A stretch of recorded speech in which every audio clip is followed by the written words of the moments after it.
Hello everyone, welcome to the Watch Poplars. Today I'm going to be at this creek here once again. This is the San Pablo Creek, and it's my favorite creek near my house so far. It's very seasonal, so you get lots of fall colors. They're already starting. There's poison oak right there. It's looking really pretty. And ashes and yeah. Also, in early 2023, the water went all the way up to there. I think I said that in the last video, I'm not sure. But I remember looking down from that opening right there, behind the fence. And I looked down at the creek and it was halfway up from the water there to the top, so it was like halfway. Maybe even more. So it did flood really, this place was like under almost 10 feet of water in January 2023. And some of the growth from that year, or 2022, had been bent over. So this Scotch brush could have been alive in 2022, and the flood knocked it over right here. And yeah, so I don't know what we'll get this winter, but without any further ado, I want to show you what this place looks like in mid-August. It is the dead center of the month. It is the 15th, and I usually go around and take pictures of like very seasonal places, like here, during the 15th of every month. So now is a good time to do it. And right here, I'm probably gonna do it now. I can take a picture while filming. I just need to zoom out. And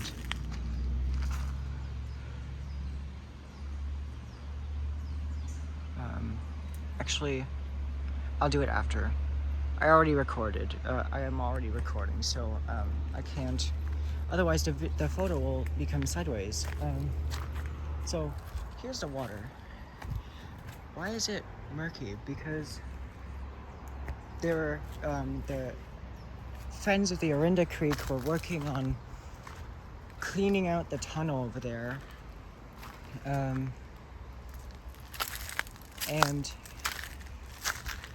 now the water is coming out of a pipe, and it's still murky. So I don't know. It'll clear up sometime soon. I could go that way, but I'm thinking I want to go this way. I did not bring any scissors because, I forgot, but that would have been very useful. So here's the trail.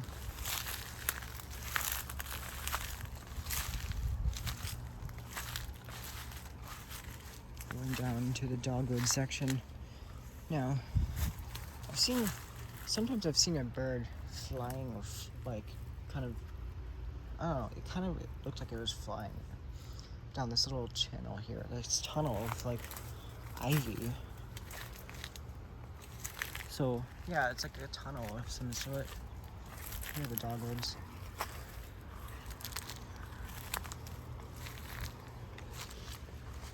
It's a lot prettier when the water is clear. But yeah, in mid-August. And the next time I'll take you here is in mid-September. Because the 15th of every month is the day that looks the most like that month. It is the dead center of that month. And in February, because February is really short, I might do it in the 14th. Valentine's Day. So yeah, I'm gonna take a different route. I'm gonna take this one. Because I haven't shown you this route before. And yeah, it's also a hassle to get through those. And I'll I'll go over there and prune it during winter, and so that the trail's more defined. So I also need to define this part of it because, yeah.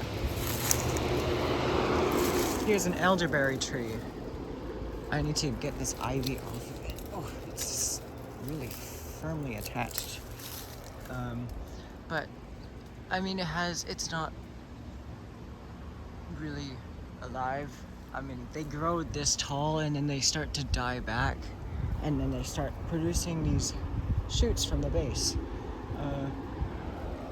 that kind of repeat that process, and they can get quite large by doing that. So I will now. I haven't been back here in like a month. Now, hopefully no insects have made a nest here. That would be very, very bad. And this video would probably get a ton of views for a reason I wish didn't happen. But hopefully I don't have to be sacrificed to the power of like wasps and yellow jackets just to get a whole bunch of views.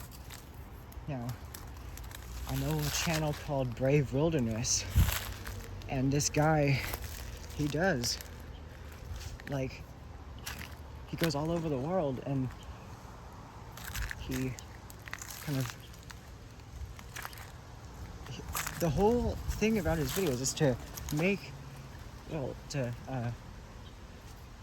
he gets like a wasp, and one time he did a electric executioner wasp, and he aggravates it, and then he uses tweezers to pick it up out of the jar, and he puts it on his wrist and lets it sting him, and then I don't know how he gets it back in the jar or stopping it from stinging him more than once, but I'm like, well, you must be brave for sure to let a wasp of such a painful sting, like, especially do that on purpose. Like, wow, you must be like Alex Honnold to do that. Like, I mean, no offense to him, but I mean, it takes a really low amount of fear to do that. Anyway, here's the hemlock forest. I thought it would be staying green longer, but I guess, well, the water table has lowered.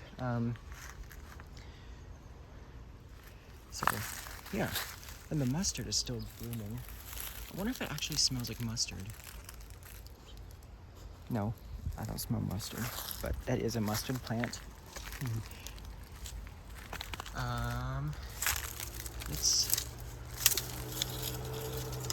After these hemlocks kind of, I don't know, well, the next time I come here with scissors, I will show you up there, because there's a acacia tree. It's too much hemlock blocking it, but you can see, maybe. Yeah, you can see those leaves. They're like fronds. That's an acacia. It's a silver wattle. They're the most hardy acacia I know. I might have to, even though they're like, this hemlock doesn't like affect you physically, but if you eat it, I mean, not if you just walk through it, it's fine, but if you eat it, it will really mess you up and possibly even end your life. So yeah, don't eat this. It's still poisonous when it's dead. I've heard, I think Wikipedia told, like, I was searching on Wikipedia, it said it was like, it takes 3 years for like the poison to go away. So same as poison oak. And I'll walk you all the way to the point where the poison oak is, and if it's more easy to see, I might go a bit further. What is that? Is that that's like that looks like one of those alpine flowers that you find in like the pine forests. It looks so bizarre. I wonder what it looked like when it was flowering. So it's a strange flower, or well, seed pod now. See, there's another one there. So it was probably like a lily or iris of some sort. I've never seen that before. Interesting. Looking for insect nests. It's not the main thing I'm looking for, but for my safety. I need to know where they are so that I know where to walk. There's lots of euphorbia here. This is it's a perennial, but it dies back and gets fall colors every fall. So here's where the poison oak is. It's just this section, but I'll come here with scissors like later when I can actually, when it's dormant, so that the effect of getting poison oak is not as strong. But yeah, here, I feel like that leaves of 3 let it be thing it's misleading, because there are so many trees that have leaves of 3 that are not poisonous at all. There's Acer negundo, or box elder maple, some people call it ash leaf maple, and it often has leaves of 3, but it also has leaves of 5 as well. Very cool maple, but there's also some other maples that look even closer to poison oak. I think there's Rocky Mountain maple, and then other kinds. There's also some kind of jasmine that I have that has leaves of 3.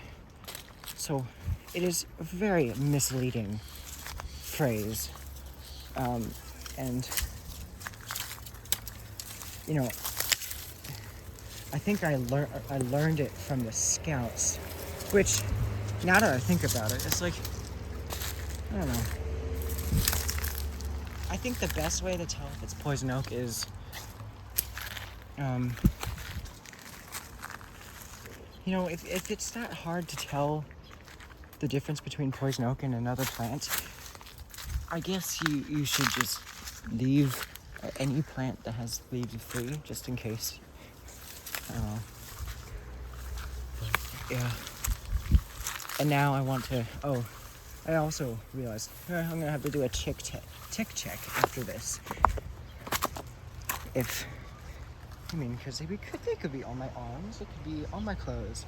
Maybe they could be on my legs, but I don't see any yet. And I hope I don't see any after I come out of here. And I'm gonna have to wash my legs with dish soap in case I went through like a plant that causes irritation. There's some snowberry right here. It's flowering. Some of the white berries are already forming. Really pretty. I love snowberry. I'm trying to start a bonsai again. I tried planting seeds, but they did not germinate. Also, I don't know if this is... I took a picture of another one of these plants, and one of the Siri suggestions was fleabane, which I hope that doesn't mean what I think it means. Because, I see some black dots on here, but I'm not sure they're fleas. So, yeah. Now, which way should I go? I'm getting very itchy. It could have just been that I just walked through some, blades of grass that kind of... Because, every time you walk through grass, it kind of cuts you on a microscopic level. That's why you get itchy. Whenever you laying down in grass, it's because it's cutting you, maybe. Or that it has some, backward pointing, kind of spines or something, on the backside, or I don't know. So I don't see any wasps or anything flying in and out of a specific spot, so I am good. I don't see that anywhere. I mean, I do see some, but I don't see them concentrated in an area. They just like the water. And if you move calmly, it will not bother you. You might already know that already, but yeah. Here's another view of it. Yeah, so there's been like a little, like a dam created here. I mean, it's slowly building. I think I might be getting, oh yeah, look at that. That's probably something. Anyway, but yeah, it's fine. The dish soap works super well. And why specifically dish soap? Because it works better than hand soap. Yeah. I could get some blackberries, but I don't know. There was like a time like a month ago when there was a lot of black ones, and now there's another round being formed, and at this moment they're still red. I don't have any ticks. Good.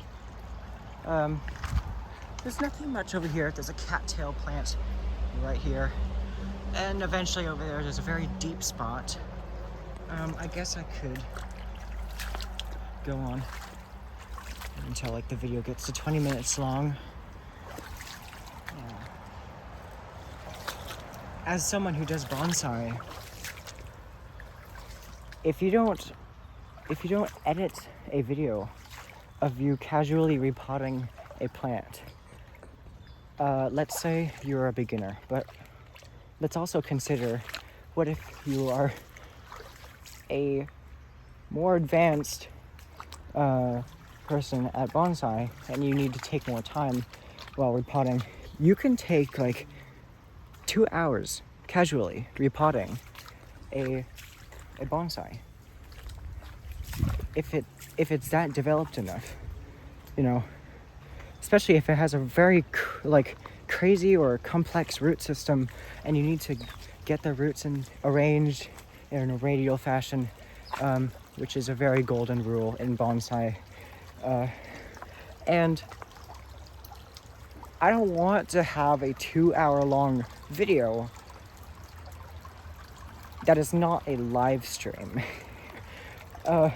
So yeah. Anyway, I've made it. This is a very deep section. I don't want to go through here. My shorts are too long. I could roll them up, but I'll show you when the foliage kind of clears. Like in early spring, it's pretty, actually never mind. The water would be too high. Maybe in fall, I'll go through here. The water will be even lower. So yeah.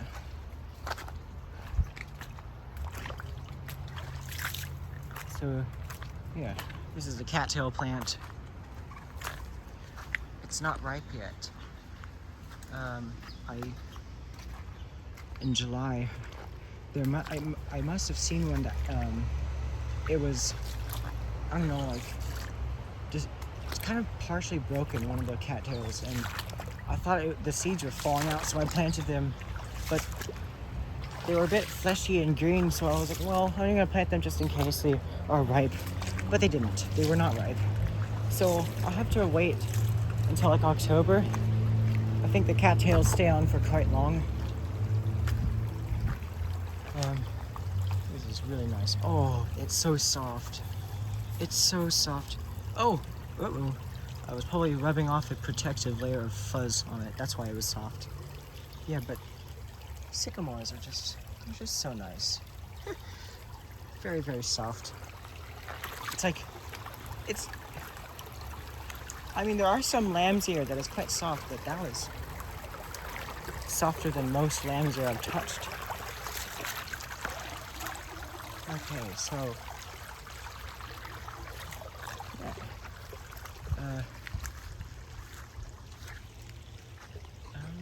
might be able to go over there, but I think I've shown you around pretty much most of the creek, and yeah, so I'm just checking. Okay, yeah, I'll talk about the specific trees in the creek in other videos that'll be about specific trees. So probably the next one about specific trees I'll do in this creek is alder.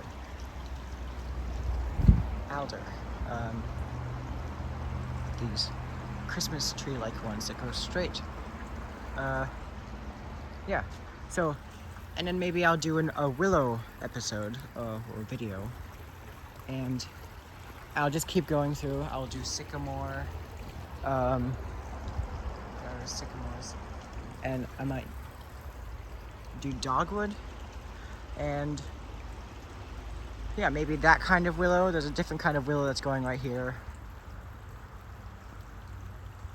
So yeah, that is all for today. This is the Watch Poplars, and I'll see you in the next video.